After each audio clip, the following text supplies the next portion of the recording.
Hi everyone, welcome to the sociology class. I hope you all are doing good.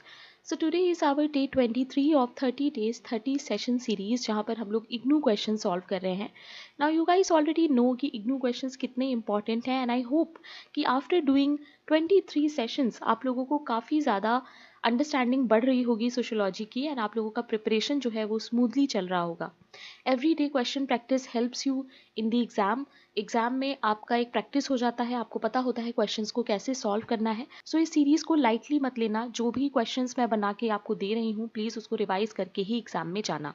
Okay, now those of you who are watching me for the first time, my name is Bharvi Bharadwaj and I teach sociology on this platform. मेरी तबीयत थोड़ी सी ठीक नहीं है, on end of कुछ ना कुछ चल रहा है, तो इसलिए आज का सेशन थोड़ा सा लेट हो गया है. But I will try my best कि बीच में स्किप ना हो. हम लोग भले ही लेट सेशन करें बट हम लोग सेशंस को सेट डेट पे ही करेंगे. ओके क्योंकि एग्ज़ाम आने वाला है तो जितना ज़्यादा हम लोग पढ़ सकते हैं उतना ज़्यादा पढ़ेंगे. आई होप आप लोग भी अपने एंड से एफर्ट डाल रहे होंगे एंड सेल्फ स्टडी अच्छे से कर रहे होंगे ना. जिन लोगों ने ये टेलीग्राम ज्वाइन नहीं किया है गाइस, प्लीज़ ये टेलीग्राम ज्वाइन कर लेना. 16 मार्च को एक ऑल इंडिया लेवल का मॉक टेस्ट होने वाला है स्पेशली फॉर CUET PG. तो जो लोग भी CUET PG के लिए अपीयर हो रहे हैं, जो बैच नहीं ज्वाइन कर सकते, टेस्ट सीरीज ज्वाइन नहीं कर सकते, आप लोगों के लिए स्पेशली वो ऑल इंडिया मॉक है. उसमें सारे स्टूडेंट्स अपीयर होंगे, जो बैच के हैं वो भी और जो टेस्ट सीरीज़ के हैं वो भी और जो दोनों में नहीं है वो भी. सो मैं चाहती हूँ ये देखना कि किस तरीके से कंपटीशन है और किस तरीके से सबकी तैयारी चल रही है. तो मेक श्योर दैट ये वाला टेस्ट आप लोग ज़रूर दें. ठीक है, बिल्कुल एग्ज़ाम की तरह होगा. 4 PM आपका टाइमिंग है एग्ज़ाम का, तो 4 PM को ही ये टेस्ट स्टार्ट होगा 16 मार्च को और 5:30 पे एंड हो जाएगा. ठीक है, उसके बाद थोड़ा टाइम मुझे देना, मैं रिजल्ट बना के आप लोगों के साथ शेयर करूँगी. सो आई वॉन्ट ज़्यादा से ज़्यादा बच्चे ये एग्ज़ाम दें. ओके नाउ इससे रिलेटेड जितना भी इन्फॉर्मेशन है ना वो आपको इस टेलीग्राम पे मिलेगा. आप यहीं से डाउनलोड कर लेना. लिंक भी मैंने शेयर किया है तो उसको भी डाउनलोड कर लेना और ये टेस्ट ज़रूर से देना. ये मेरी रिक्वेस्ट है सब स्टूडेंट्स से. ओके नाउ जो लोग सोशल वर्क की भी प्रिपरेशन कर रहे हैं ना वो लोग भी इस टेस्ट को दे सकते हैं, क्योंकि सोशोलॉजी और सोशल वर्क में ना ज़्यादा डिफरेंस नहीं है, सिर्फ थिंकर्स का डिफरेंस होता है, बाकी जो जेनरिक क्वेश्चन है वो सेम रहते हैं. ओके चलो स्टार्ट करते हैं. आज भी हम लोग 20 क्वेश्चन सॉल्व करेंगे and you guys know the rules. आप लोगों को मुझे आफ्टर सेशन बताना है कि आपके कितने मार्क्स आए. ओके सो ये सारी चीज़ें मैं हर क्लास में बताती हूँ, so I am not going to repeat. अभी भी टाइम है, अगर बैच ज्वाइन करना है, लगता है कि एक जगह सब कुछ मिल जाए तो अच्छे से पढ़ लोगे तो ज्वाइन कर लो. अदरवाइज टाइम कम है, सेल्फ स्टडी भी करोगे तो भी डूएबल है, एग्जाम क्वालिफाई कर सकते हो. ओके सारी इन्फॉर्मेशन स्क्रीन पे है तो तुम लोग स्क्रीनशॉट ले लो और या तो बाद में देख लेना. ओके हर सेशन में मैं ये सारी चीज़ें रिपीट करती हूँ. Now there is a test series also. अगर बैच नहीं ज्वाइन कर सकते हो तो टेस्ट सीरीज ज्वाइन कर लो. वैसे अगर बैच ज्वाइन करोगे तो उसमें ये टेस्ट सीरीज आपको ऐड ऑन होके मिलेगी, तो आपको अलग से ज्वाइन नहीं करनी पड़ेगी. ओके तो ये सब रीड कर लेना और बाकी सेशंस में तो मैंने बताया ही है, वहाँ पे भी देख सकते हो. Okay now look at question number 1. Which of the following statement best represents the fundamental characteristic of the scientific method? इसमें से कौन सा है जो बेस्ट कैरेक्टरिस्टिक है साइंटिफिक मेथड का? The scientific method prioritises subjective interpretation over empirical observation. It assumes that findings are absolute and can not be modified with new knowledge. It follows a systematic and objective approach while acknowledging the provisional nature of result. Scientific studies are based on random observations without any structured methodology. What will be the correct answer?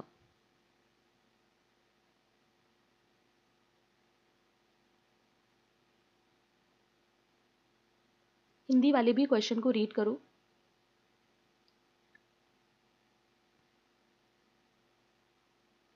The correct answer, those of you who are giving C answer, very good. It is C. It follows a systematic and objective approach while acknowledging the provisional nature of result. यहाँ पर हम लोग systematic और objectivity पे focus करते हैं. कभी भी साइंटिफिक मेथड में आपको सब्जेक्टिविटी नहीं मिलेगी, right. It assumes that findings are absolute and can not be modified. तो ये गलत हो जाएगा. ऐसा नहीं है कि मॉडिफाई नहीं कर सकते, right. Scientific studies are based on random observation, तो नहीं, यहाँ पर सिस्टमैटिक ऑब्जर्वेशन होता है. ओके और स्ट्रक्चर्ड मेथोडोलॉजी होती है, ना कि विदाउट स्ट्रक्चर्ड होगा. Okay guys, so C is the best suited option for scientific method की characteristic. Now, question number 2. Which of the following was a significant consequence of industrial revolution? इसमें से कौन सा है जो मेजर कॉन्सिक्वेंस हम मान सकते हैं इंडस्ट्रियल रेवोल्यूशन का? The decline of capitalism and the rise of agrarian-based economies, a shift from agrarian to industrial system leading to increased social inequality, the abolition of bureaucracies and the reduction of technological advancement. Workers experienced a significant rise in wages and economic equality. What will be the correct answer? Industrial revolution का consequence पूछा है आपसे, यानी कि result क्या रहा industrial revolution का। The correct answer is very good, जो लोग बी आंसर दे रहे हैं, the correct answer is B. Industrial revolution की वजह से हमें देखने को मिला एग्रेरियन इकोनॉमी से हम मूव करके चले जाते हैं इंडस्ट्रियल सिस्टम की तरफ, और इससे सोशल इनइक्वालिटीज जो है सोसाइटी में वो बढ़ी हैं। ठीक है, सो डिक्लाइन ऑफ कैपिटलिज्म तो नहीं होगा इंडस्ट्रियल रेवोल्यूशन के बाद, तो कैपिटलिज्म और बढ़ा है, राइट। अबॉलिशन ऑफ ब्यूरोक्रेसी की जगह ब्यूरोक्रेसी और बढ़ा है, टेक्नोलॉजिकल एडवांसमेंट और बढ़ा है, राइट। वर्कर्स ने एक्सपीरियंस किया राइज इन वेज, तो ये भी गलत है। इकोनॉमिक इक्वालिटी नहीं आई, इकोनॉमिक इनइक्वालिटी आ गई, राइट। देखो यहाँ पर मैंने कटआउट भी ऐड किया है तुम लोगों के रीडिंग के लिए, तो प्लीज़ इसका स्क्रीनशॉट ले लो, या फिर जब मैं पीडीएफ दूंगी तो इसको एक बार रीड करना। जो चीज़ मैंने बताई है वही यहाँ पर मेंशन है, और हाईलाइटेड पोर्शन ज़रूर से याद रखना, एग्जाम में इस चीज़ों से क्वेश्चंस बनते हैं। Okay, question number 3, according to Karl Marx how is each stage of social history differentiated. Karl Marx के हिसाब से जो हम लोग उनकी स्टेजेस पढ़ते हैं, वो स्टेजेस एक दूसरे से कैसे डिफरेंशिएटेड हैं, ये बताना है आपको। By the level of technology advancements in communication, by the way members of society produce material goods for survival, by the presence of democratic institution and political system, या by the cultural traditions and religious practices of a society। Hindi वाले भी question को read करो। What will be the correct answer? The correct answer is B. जिन्होंने B answer दिया है, very good. जब हम लोग कार्ल मार्क्स को पढ़ते हैं तो उनके जो स्टेजेस हम लोग पढ़ते हैं, वो एक्चुअली में उन्होंने इस पे डिफाइन किया है कि कैसे सोसाइटी में प्रोडक्शन हो रहा होता है, ठीक है, सर्वाइवल के लिए। Okay, please remember this, exam में क्वेश्चन यह आ सकता है। और वो स्टेजेस कौन सी हैं वो भी आपको मुझे कमेंट में या चैट में बतानी है। Okay, now question number 4, What does formal rationality emphasizes? Formal rationality से हम क्या समझते हैं? The importance of rules and procedures over beliefs and sentiments, the dominance of emotions and traditions in decision making, the rejection of all forms of systematic procedure in favor of intuition, या फिर the reliance of supernatural belief to guide rational actions. Guys, we all know that formal rationality के बारे में max weber बात करते हैं, और इसके अलावा ही talks about practical, theoretical, substantive rationality. तो अभी हम लोग थिंकर्स बेस्ड एक मैराथन करेंगे, वहाँ पर हम लोग सारे इंपॉर्टेंट कॉन्सेप्ट्स के मीनिंग को सिंपली पढ़ेंगे। रिविजन जैसी क्लास होगी वो आएगी, वो मैं उसका कंटेंट प्रिपेयर कर रही हूँ, ठीक है ना। क्या होगा इसका आंसर बताओ। जिन लोगों को फॉर्मल और रैशनैलिटी का मीनिंग भी पता है वो भी इस क्वेश्चन को कर लेंगे। It is very easy. नहीं भी पता है कि वेबर ने क्या बोला है, फिर भी थोड़ा कॉमन सेंस यूज़ करोगे तो ऐसे क्वेश्चंस हो जाएंगे। The correct answer is a. जो लोग ए आंसर दे रहे हैं, very good. It is the importance of rules and procedures over belief and sentiment. Okay, जब हम लोग कोई भी चीज़ रूल्स और प्रोसीजर के बेसिस पे करते हैं, ना कि अपने बिलीफ और सेंटिमेंट के बेसिस पे, that is formal rationality. Okay, now question number 5, which of the following best defines objectivity in scientific research. इसमें से कौन सा ऑप्शन है जो बेस्ट डिफाइन कर रहा है ऑब्जेक्टिविटी को। Now guys, you all know subjectivity objectivity आपके सिलेबस में है, चाहे वो गेट हो, नेट हो या CUET PG हो। ऑब्जेक्टिविटी एंड सब्जेक्टिविटी की मीनिंग तो आपको पता ही होनी चाहिए, यहाँ से क्वेश्चन आता है हर बार।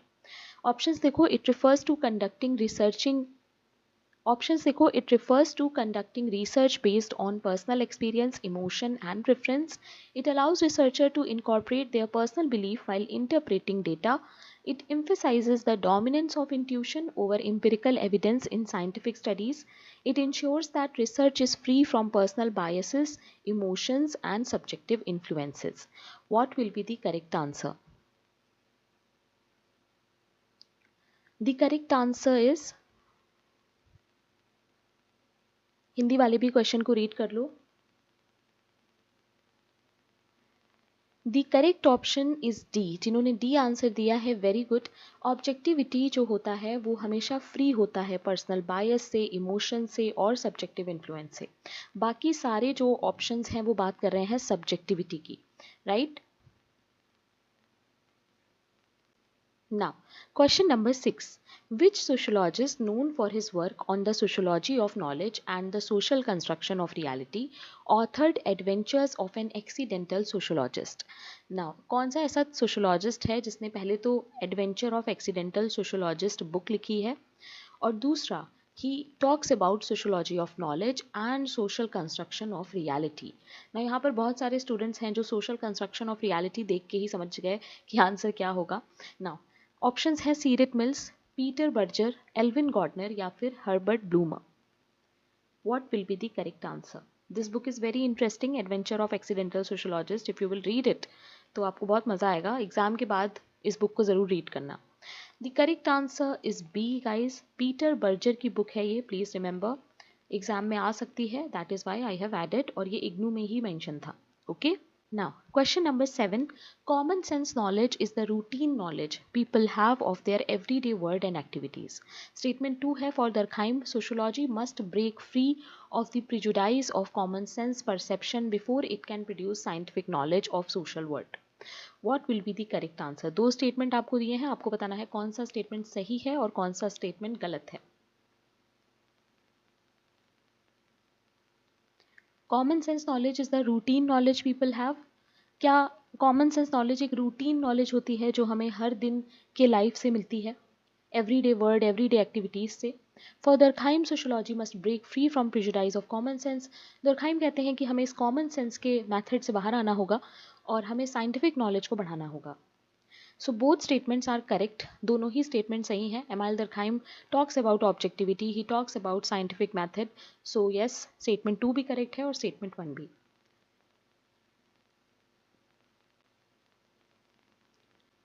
Now, question number 8. According to Iravati Karve, what characterizes Indian caste society? Iravati Karve के हिसाब से कौन सा इसमें से होगा Indian caste society का feature? A homogeneous social structure with uniform norms and behavior, a system where caste has no influence on religious stratification, a rigid structure where all caste follow a single set of norms and behavior, a society composed of semi-independent units, each with its own traditional pattern of behavior. What will be the correct answer?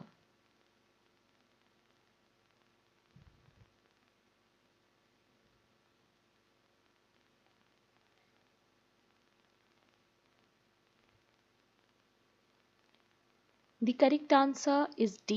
Please remember guys, इन्होंने कहा था कि society semi independent units से बनी हुई है और हर unit का अपना अलग ट्रेडिशनल पैटर्न और बिहेवियर है. इनके हिसाब से कास्ट सिस्टम इसी में आएगा. ठीक है, please remember this. Question number 9. Which of the following best defines antagonism? Antagonism जो हम लोग कार्ल मार्क्स पढ़ते हैं तब पढ़ते हैं, इसका मतलब क्या होता है? A state of mutual cooperation and harmony, a feeling of hostility or active opposition between individual or groups, a neutral relationship where neither conflict nor friendship exist, a process of social integration and unification. What will be the correct answer? The correct answer is B. जिन्होंने B answer दिया है, very good. Antagonism का मतलब होता है कि जो दो क्लासेस हम लोग देखते हैं कार्ल मार्क्स जब हम लोग पढ़ते हैं, तो दो एंटागोनिस्टिक क्लास के बारे में हम बात करते हैं, बुर्जुआ और प्रोलेटेरिएट, राइट. और उनके बीच में एक फीलिंग ऑफ हॉस्टिलिटी होती है, एक दूसरे के लिए एक्टिव अपोजिशन होता है. ठीक है, please remember. Question number 10. In a capitalist society, what does exchange value refer to? Exchange value से हम क्या समझते हैं? Intrinsic emotional worth of a commodity, personal utility derived from using a commodity, the spiritual significance of goods in traditional economies, या फिर the price at which a commodity is bought and sold in the market. What will be the correct answer? The correct answer is D. The price at which a commodity is bought and sold is its exchange value, और उसका जो use value होगा वो उसकी utility बताएगा. ठीक है, कितना वो यूटिलाइज हो रहा है, that will be its use value. Okay. Question number 11. दो स्टेटमेंट दिए हैं and you have to tell me कौन सा स्टेटमेंट सही है और कौन सा स्टेटमेंट गलत है. रीड करो क्वेश्चन को. Scientific and technological advances hindered the transformation from a traditional rural agrarian society to a modern urban industrial society. The Enlightenment or Age of Reason was a period of intellectual decline that suppressed philosophical thought in Europe in the 18th century. What will be the correct answer? The correct answer is B. जिन्होंने B answer दिया है, very good. देखो, scientific and technological advances hindered the transformation.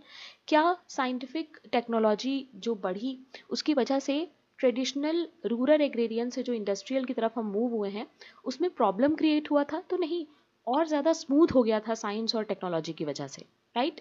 Next statement में दिया है कि enlightenment और the age of reason was a period of intellectual decline.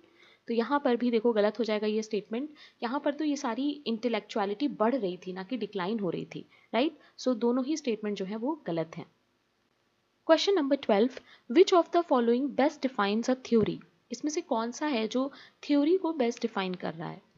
A random assumption that applies only to specific events, a universally valid explanation of recurring events across space and time, a subjective opinion that varies based on personal belief, या फिर a temporary idea that lacks empirical support.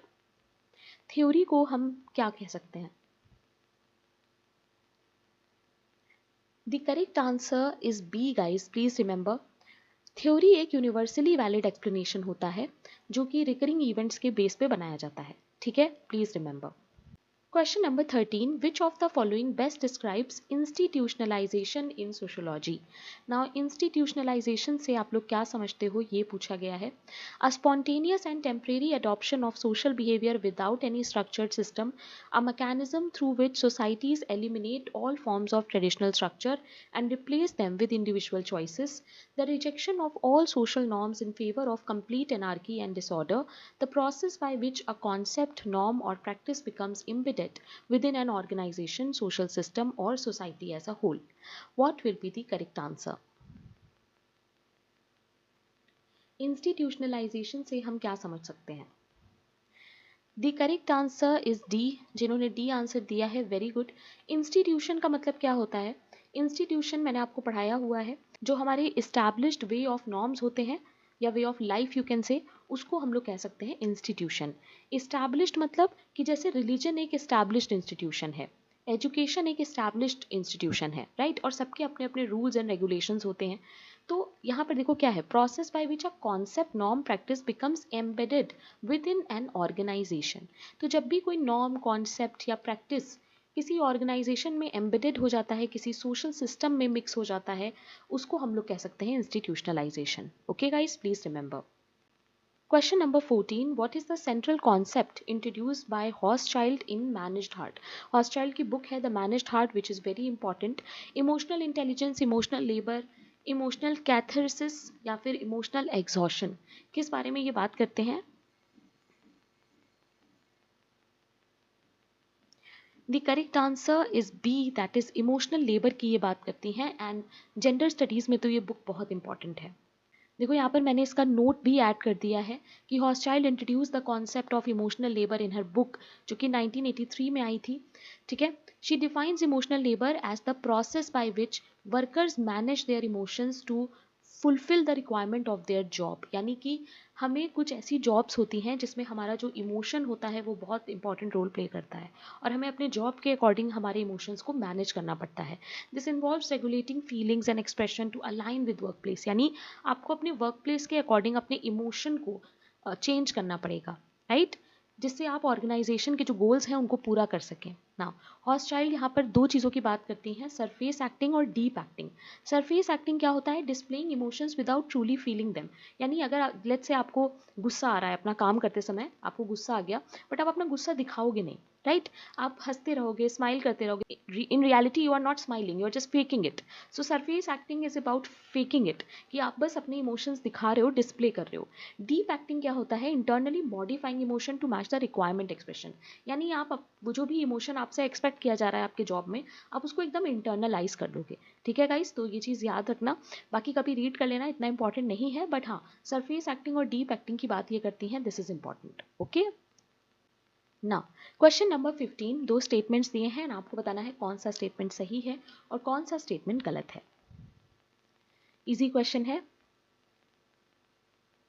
French Revolution of 1789 marked a turning point in the history of human struggle for liberty, fraternity, and equality. Some of these thinkers were Montesquieu, Voltaire, Rousseau, Locke. The ferment created by these ideas, along with the prevailing social condition in the French society, led to the French Revolution, which marked an end of despotic monarchy. What will be the correct answer? The correct answer is A. Both statement 1 and statement 2 are correct. दोनों ही statement सही है, कोई mistake नहीं है इसमें. तो option A जिन्होंने टिक किया, very good. Question number 16. What is the significance of Randall Collins' 1988 work Theoretical Sociology? Randall Collins का 1988 का book है Theoretical Sociology. ये किस बारे में है या किस you can say important topic पे ये बात करता है. It rejects all classical sociological theory in favor of postmodern perspective. It provides a comprehensive analysis of sociological theories emphasizing conflict theory and interaction ritual. It focuses solely on economic sociology, ignoring other theoretical frameworks. It is a purely empirical work without any theoretical discussion. What will be the correct answer? So Randall Collin की book बहुत important है, इसका नाम याद रखना, ठीक है. थोड़ा सा उसमें दिया हुआ था कि किस बारे में ये बुक है, तो मैंने यहाँ पर ऐड कर दिया है. The correct answer is B guys, please remember. इस बुक में ये बात करते हैं सोशोलॉजिकल थ्योरीज की, एंड इसके अलावा कॉन्फ्लिक्ट थ्योरी, इंटरैक्शन रिचुअल, इन सब चीज़ों की बात करते हैं. ओके. नाउ क्वेश्चन नंबर 17 में कोई ऑप्शंस नहीं है, ये डायरेक्टली मैंने इग्नू से कॉपी पेस्ट किया है. कुछ टाइप्स ऑफ रिसर्च दिए हैं और मीनिंग है, आपको उसे कनेक्ट करना है, ठीक है. तो तुम लोग ऐसे बता सकते हो मुझे इस तरह से लिख के कि फर्स्ट का सी है ना, या सेकंड का ए है. इस तरीके से मुझे चैट में बताओ आंसर क्या होगा, फिर मैं बताती हूँ. हिंदी वाले वेरी सॉरी, यहाँ पर हिंदी का ट्रांसलेशन नहीं ऐड हो पाया है, बट आई होप आप लोग कीवर्ड्स वगैरह देख के टिक कर लोगे, इतना तो इंग्लिश आई थिंक समझ में आती होगी. सो प्योर, अप्लाइड और एक्सप्लोरेटरी, 3 टाइप्स ऑफ रिसर्च दिए हुए हैं, तीनों के मीनिंग के साथ आपको अटैच करना है. आई होप सब लोग आंसर दे रहे हैं चैट में. सो सबसे पहला है प्योर रिसर्च. सो प्योर रिसर्च में हम लोग क्या करते हैं? प्योर रिसर्च में हम लोग प्रैक्टिकल यूज़ तो नहीं कर रहे होते हैं, जो भी चीज़ की रिसर्च होती है वो प्रैक्टिकल यूज़ में नहीं आती है, थ्योरी पे ज़्यादा फोकस होता है. So pure research will be your see, that is carried out for gaining knowledge. यहाँ पर गेनिंग नॉलेज पे ज़्यादा फोकस होता है ताकि हम थ्योरीज और इंसाइट्स को इनरिच कर सकें. दैट्स इट, प्रैक्टिकल यूज़ की बात यहाँ पे नहीं होगी. जबकि अप्लाइड रिसर्च में हम लोग प्रैक्टिकल यूज़ करते हैं. और इसके बाद बचा एक्सप्लोरेटरी. सो एक्सप्लोरेटरी में हम लोग क्या करते हैं? हम लोग इशू पे फोकस करते हैं, ठीक है. जो कि कम रिसर्च है उस पर हम लोग ज़्यादा इंसाइट लेने की कोशिश करेंगे, एक्सप्लोर करेंगे, कुछ नया ढूंढने की कोशिश करेंगे. ओके गाइस, सो सारे टाइप्स ऑफ रिसर्च का मीनिंग याद रखना, एग्जाम में आता है. Now question number 18. What is the primary focus of new kinship studies? New kinship studies से तुम लोग क्या समझते हो? The exclusive study of kinship through descent and alliance theory, a broader cultural analysis that moves beyond blood, genetics and marriage, the rejection of kinship as a relevant area of sociological study, a return to traditional views of kinship based solely on biological ties. New kinship studies से हम क्या समझते हैं? Kinship के ही notes में ये चीज़ दी हुई है. The correct answer is B. Please remember guys कि नया जो किनशिप स्टडी है ना, उसमें हम लोग कल्चरल एनालिसिस पे फोकस करते हैं. ओके, सो यहाँ पर कल्चरल एनालिसिस जो है वो इंपॉर्टेंट हो जाता है. ओके, यानी ब्लड, जेनेटिक्स और मैरिज के बियॉन्ड जाकर हम लोग कल्चर पे फोकस करने लगते हैं. Okay, please remember. देखो यहाँ पर मेंशन भी है, new kinship study refer to shift in kinship studies from descent and alliance approach to cultural analysis. तो कल्चरल एनालिसिस होता है, ये याद रखना. Okay, the focus is to understand kinship in a broader framework beyond blood, genetic and marriage. New reproductive technologies जैसे gay, lesbian, family related process has added new direction to understanding kinship. Okay guys, question number 19. Which of the following best characterizes pure or basic research? Pure और basic research अभी हम लोगों ने देखा, क्या होगा इसमें से? It focuses on immediate practical application rather than theoretical advancement. It is primarily conducted to solve specific industrial or commercial problem. It avoids the development of new concepts and instead reinforce traditional belief. It aims at generating new knowledge and refining existing theories without concern for direct practical applications. What will be the correct answer? The correct answer is D, guys. Please remember, it aims at generating new knowledge and refining the existing theory. यहाँ पर बिल्कुल भी application की तो बात नहीं होती है, इसके अलावा इंडस्ट्रियल या कमर्शियल प्रॉब्लम्स को सॉल्व करने की भी बात नहीं होती है, किसी भी प्रॉब्लम को सॉल्व करने की बात एक्चुअली नहीं होती है, कोई नया कॉन्सेप्ट डेवलप करने की बात भी नहीं होती है, सिर्फ और सिर्फ नॉलेज पे फोकस होता है प्योर और बेसिक रिसर्च में. ओके, देखो यहाँ पर मैंने ऐड भी कर दिया है, इसका स्क्रीनशॉट ले लो या फिर जब मैं PDF दूंगी तो इसको रीड जरूर करना. Okay. Now, question number 20 and the last question of today's class. According to Rostow, how does economic growth occur? Rostow एक बहुत important thinker है जिनको हम लोग sociology of development में पढ़ते हैं. ये कहते हैं कि economic growth किस वजह से या किस तरह से होता है. Through a random and unpredictable process without clear stages, by following a 5-stage model where all societies can be categorized into a specific stage of economic growth, through cultural and religious transformation rather than economic factors, and by remaining static and avoiding industrialization or modernization. What will be the correct answer? This is a easy question. Rostow 5 stages की बात करते हैं. Now you guys have to search and tell me कि वो कौन सी 5 stages हैं इनके model में जिसके बारे में ये बात करते हैं. कोई एक स्टूडेंट स्पेशली जो नेट की तैयारी कर रहा हो वो मुझे बता दे, क्योंकि CUET PG में it is not important, development आपके सिलेबस में नहीं है, बट नेट के लिए ये इंपॉर्टेंट है. तो कोई भी एक स्टूडेंट मुझे वो 5 stages कमेंट में ज़रूर बताना. Okay, and I will pin that comment. So that's it for today, guys. I hope you like today's questions. Don't forget to subscribe if you're a sociology student, and काफ़ी ज़्यादा content है जो अभी channel पे आने वाला है, so make sure that you subscribe. Okay?